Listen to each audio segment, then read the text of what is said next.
Welcome to The Life of Hair. My name is James Atkinson, and in today's episode I've got another request video. A requested video that was quite some time ago now, and it was about removing backcombing when using balayage techniques. So that's going to be one thing I'm going to cover, and another thing was how do you apply a root colour and do a balayage all at the same time. So in this particular episode, I've got one of my wonderful clients again who's let me film whilst I do their hair, and I'm going to show you exactly how I go about doing the root application, how I then go over and do the balayage, and removing that backcomb balayage at the basin area. So I hope it was a lot of bees, wasn't it? I hope you enjoy this episode, and if you do, you know what to do. Hit that subscribe button, hit that thumbs up button. That really helps the videos get out there into the big ether that is YouTube, because it is my passion to help you guys grow your businesses through education. So enjoy your week, enjoy this video, and I'll see you again for another episode of The Life of Hair very, very soon.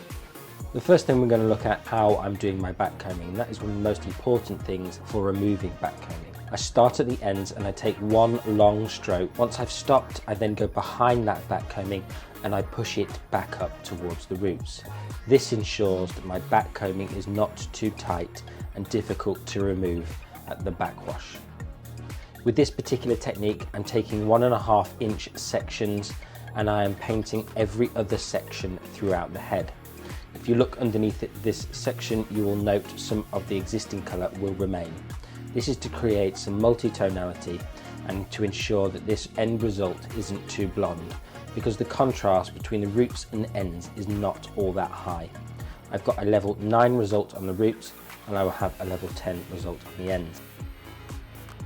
When I'm using these particular techniques, I like to use a mixture of finger blending and using my brush to soften up towards the roots. These sections are not particularly thick, and I want to ensure that I do not press the product through my section too high up. Otherwise this will make my overall look feel heavy and a bit unfinished, and I can end up with uneven saturation throughout my sections. You'll be able to see here that my root tint is on, and I just want to touch base on this. In this particular instance, I know that my root colour is going to be on much longer than the 35 minutes that is required for it to do its job. So I have gone one shade lighter on that root colour. I am using a level 10 to achieve a level 9 result. The longer you process a colour for, generally the deeper the colour will go. This colour naturally white, and one of the main reasons that I apply it before I do my balayage is because I do not want to be keeping my client in the salon for many hours balayaging and then colouring her hair afterwards. Once it is processed, I then simply rinse and remove all of the colour before I tackle the backcombing. This for me is very important in the sense that I want to get some kind of product onto the hair to reduce the amount of tangling that is created by backcombing the hair in such a manner. As you can see, the backcombing does look fairly tight when the hair is wet, but with a little bit of very rich conditioner, in this instance I'm using a All Soft Mega, which is a very hydrating conditioner, and I will apply it to the backcombing areas only. I will leave it for a couple of minutes for it to do its job and soften up the backcombing once I have massaged it through those sections.